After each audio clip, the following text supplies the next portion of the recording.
No niin, ei löyty kameran tarvikkeita tai yhtä ossa, niin pitää kuvata puhelimella tämä, mitä nyt saadaan kuvattu. Tosiaan Volvo 740 ja bensakoneella V230A moottorilla. Ja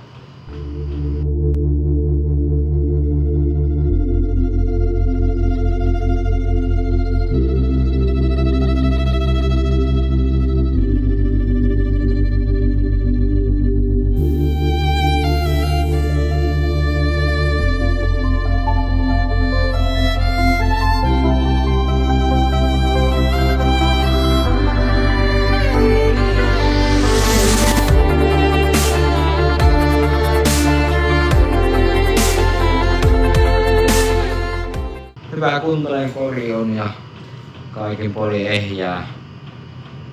Mutta maalipinta, se on sinänsä hyvä, mutta haalistunut tämmösiä ihmeellisiä mustia pilkkuja, ikejä tää mukaan.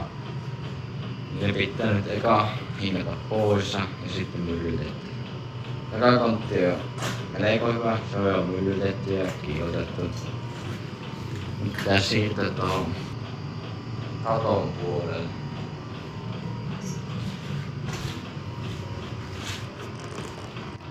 No niin, tämmöisellä tarkkeella lähdetään hinkkaamaan nämä mustat pisteet pois, mikä tuntuu ihan sormessa. Osa näistä on ihan kiveiskumia, mitkä ei niin lähde pyyhkimällä, mutta suuri osa mitkä lähtee, niin pyyhitään tuolla hankausnesteellä, sillä lähtee hyvin. Ja vettä tarvitaan myös jossain vaiheessa. Saadaanko mitenkään tätä kameraa sijoitettua, että saan kuvattua miten tämä homma toimii. Joo, tosiaan en saanut tätä puhelinta kehityntöä mitenkään tähän, mutta käytäntö. Voidaan pistää vaikka pikkasen tuohon pienpoistoa. Tuohon pintalle tulee vähän liukkaampi siitä ja auttaa sitä reagoimista tuohon mustaan pisteeseen. Tänään voidaan pistää ihan tälleen näin pistää vai. Pistetään tuosta pysuisin ja ajetaan hinkkaan. Pyöräs on, mutta hyvä lopputulos. A few moments later. Siitä on otettu pikkupalanen pois ja jostain mustaa. Aika järkyttävä ero, jos vertaa. Tuolla on niinku alaku lähtötilanne, tähän sitä saa yhdellä aineella tai periaatteessa kahdella. Riippuu. Mutta kuitenkin. Sitten jos vielä loput. On siinä hommaa koko katto. Melkein. Joo, tämä katto on melko työläs, niin näin tästä vetäisin vähän se pikkusiiven. Tuolla on vielä keskemmällä on paskaa, että minä siirryn ton konepelin kimppuun, se on paljon puhtaampi. Se menee vähemmän aikaa ja sitten se saa myllytettyä nopeammin.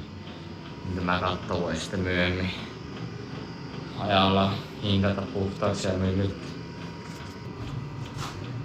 No niin, nyt aletaan myllyttää ja tähän me käytetään tämmöistä kuin FlexiPatchin keskikovaa myllytystahnaa ja sitten keskikovaa laikka. Tää sillä vaan, että sen tuohon laikan tai jos sinne sopivan lähdetään ainetta. Ja taputtelee tähän myllyttävään alueeseen ainetta joka puolella.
asti on veetty niinku keskikarkeilla aineella ja laikalla.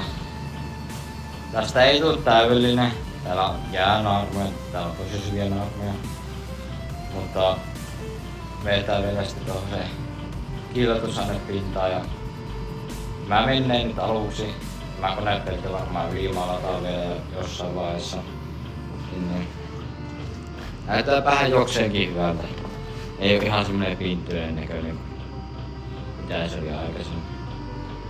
Voitais nyt tähän palaseen kokeilla, niin tähän rajaan asti tämä pikku palanen sillä kiillotusainella, miltä se tulee. Lopputulos tulee sitten näyttämään. Ja veitän vielä tähän, koska mä veän vielä ton sillä keskikarkealla. Sitten voidaan vetää se koko konepelti. Ja nuo pikkuset on tuolla. Niin niistä mä en tiedä vielä. Ne on aika hankala saattaa isolla yrityskoneella kiiltäväksi. Kyllähän siellä alkaa kiiltämään. Kyllä sitä parempi tulee mitä se alkuperäinen. Jos verrataan vähän valoisa vyöroa. Täällä se on paljon valkoinen mikä on katosta. Tuolla se on paljon tommonen haalio. Kyllä sitä pikku muutos tulee. Tässä pikkusen huomaa se on vähän haaleempi tuo kiinteä. Täällä se kiinteä ihan hyvin tämä. Ja peilaakin ihan silleen tarpeeksi. No niin, nyt olisi varmaan tämä video kautta lyhyt pätkä valmiina loppua, että tässä nyt kiilloteltiin tuo konepelti suunnilleen puoleksi. Veettiin keskikarkealla puolet konepellistä ja yksi osa kiillotettiin.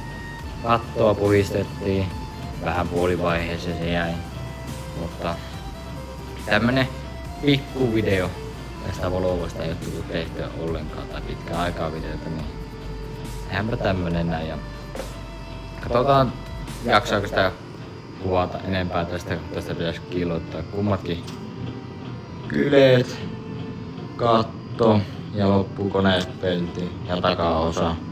Niin. Ja keskittyykö vaan työhön vai kuvaako samalla? Ja joo.